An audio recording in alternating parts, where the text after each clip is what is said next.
Salut, c'est Vince pour Dungeon of Perdition Miniature Painting. Donc nouvelle vidéo, aujourd'hui on va mettre en couleur notre plague marine et on va créer une peinture écaillée, une peinture craquelée et qui se détache donc de l'armure fortement corrodée. Donc sur les deux premières vidéos, je vous ai montré donc comment faire la base rouillée de l'armure et également le socle martien. Pour commencer, je vous montre le petit produit miracle, le produit magique. Donc c'est du liquide de masquage ou de la gomme à masquer. Donc ça se trouve en supermarché. Je trouvais ça dans le rayon peinture, art graphique. Vous allez avoir également besoin de mousse, type mousse de blister. Donc là bon c'est des sticks Green Stuff World, hein, c'est pour faire du weathering. Également d'une pince à épiler, voilà, de pâte à fixe, pareil, hein, ça se trouve très facilement en supermarché. Pour le bleu que je mets en place, j'utilise la gamme Scale Color, donc Abyssal Blue, Caspian Blue, également du Bering Blue et de l'Arctic Blue. Et pour le casque que je peins en blanc, pour faire un petit peu un contraste, je vais utiliser du Redbone. Je vais utiliser également du Karakstone, du Morghast-Bone, et également du White Scar, et donc le tout chez Citadel. Allez, on se retrouve tout de suite et on attaque la mise en place du liquide de masquage. Allez, application de la gomme de masquage ou du liquide de masquage. Donc voilà, un petit bout de mousse de blister au bout de votre pince à épiler. On prend le liquide. Voilà, vous en mettez vraiment pas beaucoup. Tamponnez juste un petit peu pour prendre vraiment très peu. On prend un sopalin, on enlève l'excédent, voilà, on n'en veut pas beaucoup dessus, c'est vraiment pour piqueter, on va dire, notre plague marine. Donc voilà, un tout petit peu, hop, voilà, comme ça, vraiment juste tamponner. Voilà, parfait. Donc celle-ci, elle sèche très vite, donc vous allez être obligé d'en reprendre plusieurs fois sur votre mousse, voire de changer la mousse. Voilà, vous voyez, juste comme ça, de façon parcimonieuse, parce que chez leur gueule, trop point n'en faut. Après, vous allez venir en prendre plusieurs fois. Hop, j'en prends un petit peu. Voilà, il y en a trop. Et ça, c'est trop. On va enlever l'excédent. Voilà, là comme ça, c'est parfait. On va revenir tamponner un petit peu différents endroits sur notre figurine. Là, il y a les points de rouille, comme ça. Ici, sur les parties planes, ça marche bien. Là, l'épaule. Voilà, pas besoin d'en mettre plus, parce qu'on veut pas arracher toute la peinture, on veut juste enlever des petits bouts de peinture. C'est du silicone, je crois. C'est un genre de plastique caoutchouteux. Et je crois qu'on en a mis un peu partout. Ça va sécher très vite, dans 3-4 minutes c'est sec. Et là, on va attaquer notre peinture par-dessus le liquide de masquage. Donc là, notre gomme à masquer est sèche. On voit vraiment presque pas, c'est vraiment transparent. C'est à base de latex. Je crois que je vous ai dit que c'était du silicone, mais c'est à base de latex. Donc là, écoutez, on va mettre notre figurine en couleur. Bon, on va peut-être rapidement passer dessus, parce que c'est pas l'objet du tuto. Je vais pas vous montrer comment faire une couche de base, donc à savoir que vous pouvez ou le peindre, vous peignez une couche toute simple, une couche de base façon tabletop, ou si vous voulez, vous pouvez faire un super dégradé très smoothie, mais à savoir que derrière on va quand même en arracher une bonne partie. Donc moi je vais plutôt faire un une peinture entre deux, hein, ni trop simple ni super smoothie. Je vais faire un petit dégradé sur chaque plaque. Ma peinture est plutôt bien diluée. Je vais essayer de ne pas recouvrir les trous creusés là par la corrosion, pour qu'on voit bien.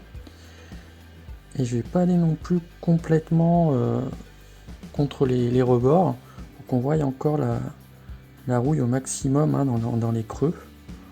Donc là, cette partie là par exemple, je vais la faire en noir, hein, elle est complètement dans l'ombre. On passe sur le Caspian Blue.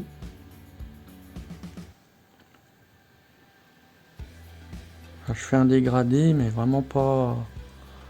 Voilà, c'est vraiment pas quelque chose de super net. Comme je vous dis, derrière, on va tout arracher. Là, je suis passé au Bearing Blue, plus clair. Vous pouvez laisser des trous comme ça, hein, où on voit, ou des parties où la peinture est vraiment très diluée.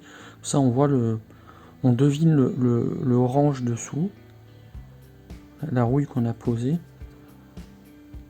Voilà, comme ça, c'est parfait, pas besoin de trop se casser la tête en fait.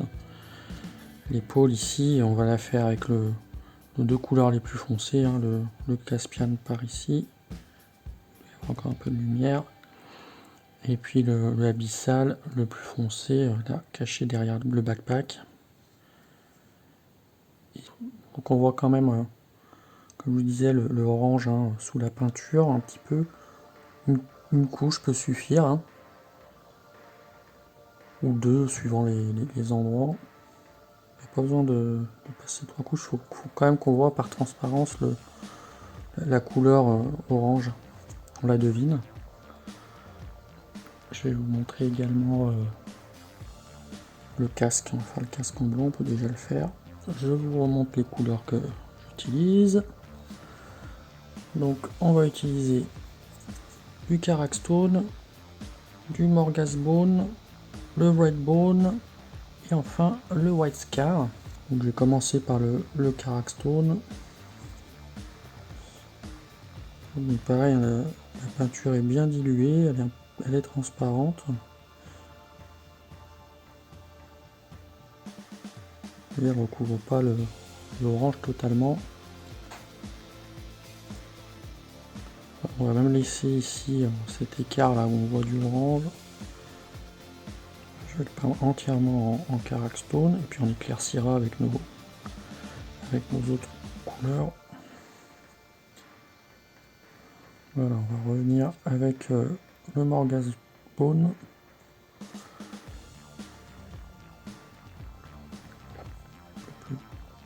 Plus flashy, plus clair sur le dessus. En dessous, on sent la texture de la gomme à masquer. Ça fait des petits creux, des petits granules. Et ça rajoutera l'effet écaillé de la peinture. Vous avez des parties qui seront arrachées, d'autres qui vont rester. Et vous verrez, l'effet est vraiment plutôt convaincant. Là, je passe au Redbone. On va mettre un peu de White Scar. Voilà. Donc là, le contraste est sympa, hein, entre le bleu de l'armure et le blanc du casque, blanc un peu osseux. Et là, bah, écoutez, je vais terminer la peinture. Une fois la mise en couleur de votre plaque marine terminée, on va pouvoir maintenant venir arracher la peinture qui se trouve sur la gomme à masquer. Donc pour ce faire, on va utiliser tout simplement une petite boule de pâte à fixe et on va venir faire pression sur les endroits où on a appliqué notre gomme à masquer. On fait pression et on retire et ça arrachera donc la peinture qui adhère moins en fait grâce à la gomme à masquer. Alors par contre, ne prenez pas votre figurine sur le socle parce que moi, si vous avez fait comme moi et collé avec de la super glue, quand vous allez forcer, ça va vous la détacher du socle. Pareil, hein, essayez de saisir votre figurine à des endroits pas trop fragiles parce qu'il va falloir quand même faire une certaine pression et pour éviter de casser tout simplement votre figurine. Évitez aussi de prendre à des endroits avec des pointes ou pour pas vous blesser tout simplement. Et bon, si vous voulez, vous pouvez mettre des gants hein, pour éviter d'abîmer votre peinture. Comme là en fait, c'est le but, hein, c'est bousiller la peinture hein, pour faire un effet vieilli. Donc en fait on s'en fout un peu. Je vais commencer par exemple par le poignet ici. J'en ai mis pas mal, on va essayer quand même de pas tout arracher. Voilà, parfait. Vous voyez, hop. L'effet qu'on obtient tout de suite. Je vais vous montrer d'autres endroits. Il me semble qu'on a mis un petit peu sur l'épaulette. Donc voilà, je saisis bien ma figurine à des endroits qui ne sont pas fragiles. J'appuie. Voilà. Je retire. Voilà, j'ai enlevé une partie ici. On va faire peut-être encore un peu. Il me semble qu'on a mis un peu sur le torse ici. Hop, voilà. Tac, et voilà. Ouais, une pression, pas trop fort non plus, c'est pas nécessaire. On a dû en mettre un petit peu là-haut. Donc à chaque fois essayer de donner la forme qu'il faut à votre boule de pâte à fixe pour pouvoir aller dans les coins. On va pas la tenir par le socle. Là j'arrive à peu près à voir où c'est que j'en ai mis parce que ça fait un petit relief. On voit à des endroits hein, où il y a encore de la gomme à masquer. Et vous pouvez laisser parce que ça fait certains endroits une peinture abîmée sans être arrachée, mais on voit quand même qu'elle est endommagée. Donc c'est sympa aussi. Peut-être également sur le coude ici. Voilà. Ah ouais, là vous voyez, j'en avais mis pas mal.